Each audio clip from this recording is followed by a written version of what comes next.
Hello friends, সরকারি ভর্তি পরীক্ষায় বারবার আসা আরেকটি ইম্পর্টেন্ট অঙ্ক হচ্ছে 2 অঙ্ক বিশিষ্ট একটি সংখ্যার অঙ্কদ্বয়ের স্থান বিনিময় করলে 54 বৃদ্ধি পায়। অঙ্ক দুটির যোগফল 12 হলে সংখ্যাটি কত? তো এরকম অঙ্ক আমাদের সরকারি পরীক্ষায় প্রায় আসে। তো এরকম যদি অঙ্ক আসে আমাদের অনেকেই আমরা মাথা ঘুলিয়ে ফেলি যে আসলে অঙ্কটা কীভাবে হবে, অনেকে আমরা উল্টাপাল্টা অ্যান্সার করি। কিন্তু এই অঙ্কটিকে আমরা খুব সহজেই শর্টকাট টেকনিক করতে পারি। যদি এরকম অঙ্ক আসে তো আমাদেরকে যে শর্টকাট টেকনিক ফলো করতে হবে, চলুন না দেরি না করে শুরু করা যাক। তো দেখুন, এখানে আমাদের প্রথমে যে বিষয়টি বুঝতে হবে সেটা হচ্ছে কোশ্চেনটিকে আমাদের খুব ভালো করে পড়তে হবে। এখানে বলা আছে 2 অঙ্ক বিশিষ্ট। দেখুন এখানে প্রত্যেকটি অপশান যে আছে আমাদের, যে এখানে উত্তরটি কী হবে, প্রত্যেকটা অঙ্কই কিন্তু হচ্ছে 2 অঙ্ক বিশিষ্ট। 93, 57, 39, 75। তো 2 অঙ্ক বিশিষ্ট একটি সংখ্যার অঙ্কদের স্থান বিনিময় করলে, তো আমাকে প্রথমে বুঝতে হবে যে স্থান বিনিময় বলতে আসলে কী বুঝি। এখানে আমার যে 4টি অঙ্ক আছে, আমরা কি করব, প্রত্যেকটি অঙ্কের স্থান বিনিময় করে যাচাই করব আসলে উত্তরটি কী হবে। তো প্রথম আমাদের কি করতে হবে, স্থান বিনিময় করতে হবে। এবং বলা আছে যে স্থান বিনিময় করলে 54 বৃদ্ধি পায়। তার মানে হচ্ছে আমার এখানে অলরেডি যে সংখ্যাটি আছে, এই সংখ্যাটি স্থান বিনিময় করে তারপর হচ্ছে আমি যেই সংখ্যাটি আছে সেই সংখ্যাটিকে বিয়োগ করলে সেটা কত হবে, 54 বৃদ্ধি পাবে। যদি এরকম হয় এবং অঙ্ক দুটির যোগফল যদি 12 হয়, এই 3টা কন্ডিশন যদি আমার মিলে তখন হচ্ছে সেটাই হচ্ছে আমার উত্তর। তো দেখুন, আপনাদের হয়তো প্রথম একটু বুঝতে কষ্ট হচ্ছে। তো আমি যখন অঙ্কটিকে করব দেখবেন যে আপনারা নিমিষে অঙ্কটিকে শেষ করতে পারবেন। তো চলুন আমরা আর সময় দেরি না করে অঙ্কটি করা যাক। তো আমরা প্রথমেই কতে যে অপশানটি আছে, তো আমাদের প্রথমে কী করতে হবে, স্থান বিনিময় করতে হবে, তাই না? তাহলে স্থান বিনিময় করলে আমরা 93কে যদি স্থান বিনিময় করি, স্থান বিনিময় বলতে 9 পিছনে যাবে, 3 সামনে আসবে। তাহলে আমরা যদি 3কে সামনে নিয়ে আসি, 3, 9 বিয়োগ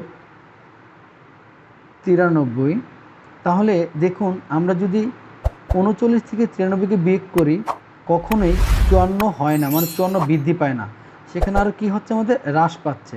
দেখুন আমার এখানে 39 থেকে 93 বিয়োগ করলে কিন্তু আমাদের মাইনাসের বেরো আসে, তাহলে আমার এটাকে আর ক্যালকুলেশন করার কোনো প্রয়োজন নেই।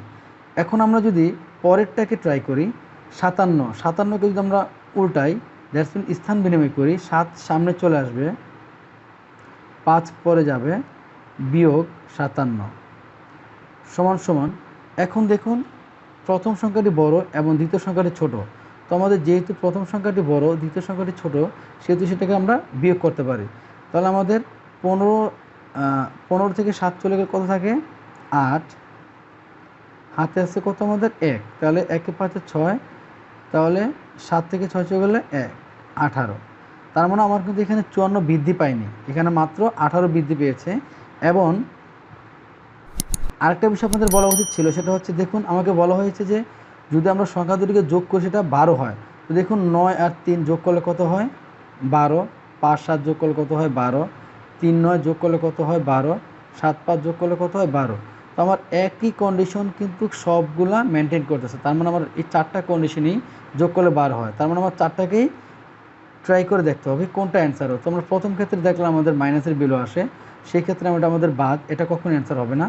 দ্বিতীয় ক্ষেত্রে আমরা দেখলাম স্থান বিনিময় করে বিয়োগ করার পরে আমাদের 54 বৃদ্ধি না পেয়ে সেটা 18 বৃদ্ধি পেয়েছে, তার মানে হচ্ছে এটা আমাদের অ্যান্সার না। তো তার মানে আমার হচ্ছে কত, আমাদের গ নাম্বারে যেটা আছে সেটা হচ্ছে 39।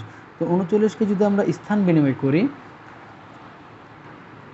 9, 3 বিয়োগ 39, তো এখানে যদি আমরা বিয়োগ করি তাহলে কত আসে আমাদের, 13 থেকে 9 চলে গেলে কত হয়, 10 11 12 13, তার মানে হচ্ছে 4। হাতে আছে কত আমাদের 1, 1 3 4 হয়, তাহলে 9 থেকে 4 চলে গেলে কত থাকে আমাদের এখানে 5। তো দেখুন আমাদের গয়ের যে অপশানটি আমাদের কিন্তু দ্বিতীয় কন্ডিশনটাকে ফুলফিল করে। বলা হয়েছিল যে স্থান বিনিময় করলে 54 বৃদ্ধি পায়।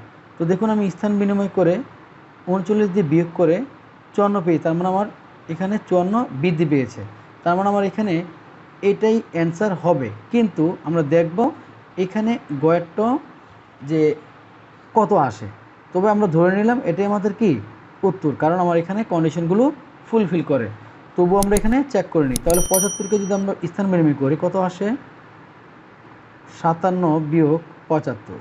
তো দেখুন এখানেও আমাদের কিন্তু বিয়োগ করলে ঋণাত্মক ভ্যালু আসে, তার মানে এটা আমাদের অ্যান্সার হবে না। সো আমাদের উত্তর হচ্ছে গ। তো আশা করি আপনারা খুব সহজে অঙ্কটিকে বুঝতে পেরেছেন।